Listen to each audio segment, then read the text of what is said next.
शासन के अधीन रहा। 1961 में गोवा आजाद हुआ और ऑफिशियली इसको भारत का जो अंग है वह बनाया गया। और हम देखेंगे कि गोवा के जो लोग थे उन्होंने समान पारिवारिक कानूनों को अपना लिया। पारिवारिक वही तो हो गया, चाहे उत्तराधिकार हो, विवाह हो, तलाक हो, गोद लेना हो, समान पारिवारिक कानूनों को अपना लिया।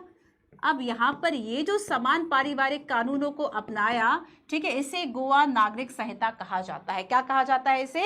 गोवा सिविल कोड कहा जाता है। तो कहां पर लागू है? केवल और केवल गोवा में, गोवा सिविल कोड। यहां पर अलग अलग नियम नहीं है। संपत्ति का फैसला है तो वह सभी धर्मों के लिए समान होगा अगर व्यक्ति जो है वह गोवा का रहने वाला है। उत्तराधिकार का फैसला होगा, विरासत का फैसला होगा, माँ बाप की संपत्ति का अधिकार का फैसला होगा, तो सभी वर्गों, सभी जो भी धर्म है, सभी जो समुदाय वहां पे कम्युनिटी है, सभी के लिए समान होगा। तो ये एक यूनिफॉर्मिटी अभी और अभी केवल गोवा में लागू है। ठीक है, बाकी अगर हम बाकी इंडिया की बात करें तो बाकी जगह क्या है? बाकी जगह अभी भी पर्सनल लॉ के मुताबिक जो चीजें हैं वह देखी जाती है। ठीक है, तो बाकी जगह क्या है? शेष भारत में अभी भी, शेष भारत में हम देखेंगे अभी भी पर्सनल लॉ का पालन किया जाता है। अभी भी जो कुछ पर्सनल लॉ हैं उनका पालन किया जाता है। ठीक है, जैसे कि हम कुछ कानूनों की बात करें, जैसे कि वर्तमान में, अच्छा ये बात भी याद रखो कि ना केवल यहां पर ये जो मुद्दा है कि शेष भारत में यूसीसी लागू होगा या नहीं होगा, तो हम यहां पर देखेंगे कि ना केवल हिंदुओं के नियम है ना, यहां पर वर्तमान में हम देखेंगे कि जो हम पर्सनल लॉ की बात कर रहे हैं ना, ये पर्सनल लॉ सभी धर्मों के अलग अलग हैं।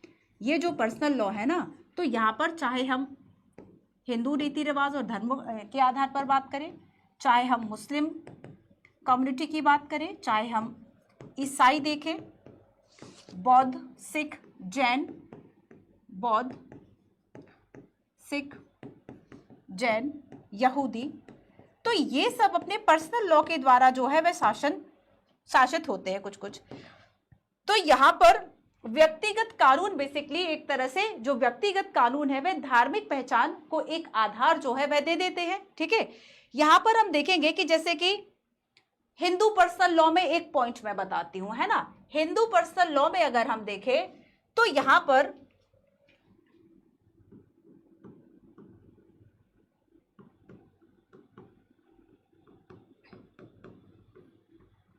है ना, हिंदू पर्सनल लॉ व्यक्तिगत कानून, तो हम देखेंगे कि यहां पे जो शादियां हो रही हैं, ठीक है, तो हिंदू पर्सनल लॉ में अभी भी पारंपरिक प्रथाएं हैं। जैसे कि अगर हम विशेष विवाह अधिनियम की बात करते हैं तो विशेष विवाह अधिनियम में ठीक है, विशेष विवाह अधिनियम ठीक है, लेकिन जब देखो प्रॉब्लम कहां होगी?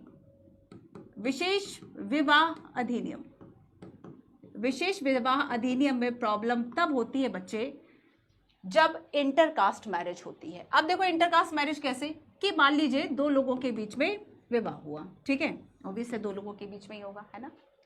तो यहां पर हम देखेंगे कि एक व्यक्ति जो मुस्लिम कम्युनिटी का है, अगर विशेष विवाह अधिनियम के अंतर्गत शादी हुई तो जो हिंदू व्यक्ति है वो तो अब भी अपने पर्सनल लॉ से शासित है, लेकिन जो मुस्लिम व्यक्ति है अगर उसने विशेष विवाह अधिनियम के अंतर्गत जो है वह शादी की है, तब वो मुस्लिम पर्सनल लॉ से शासित नहीं हो रहा, बल्कि वो अब हिंदू पर्सनल लॉ से शासित हो रहा है। और यहां पे बड़ी समस्या हो जाती है ना, यहां पर एक जो प्रॉब्लम है वह हो जाती है, यहां पे एक जो विवाद है वह पैदा हो जाता है। तो इसलिए हम कहते हैं कि संविधान जब तैयार हो रहा था तो संविधान तैयार होते समय इसलिए डॉक्टर अंबेडकर के द्वारा ये कहा गया था शुरुआत में कि अभी वांछनीय है पर फिलहाल ये स्वैच्छिक ही रहना चाहिए। ये बात जो है वह डॉक्टर अंबेडकर के द्वारा कही गई थी। और बेसिकली जब हम आर्टिकल 44 की बात करते हैं तो आर्टिकल 44 ये कहता है कि इसका जो उद्देश्य है वो कमजोर और संवेदनशील वर्गों की रक्षा करना है। कमजोर और संवेदनशील जो वर्ग है उनकी रक्षा करना है, उन्हें समान अधिकार दिलाना है, ये सारी बातें। ठीक है, आगे चलते हैं थोड़ा सा। अब हम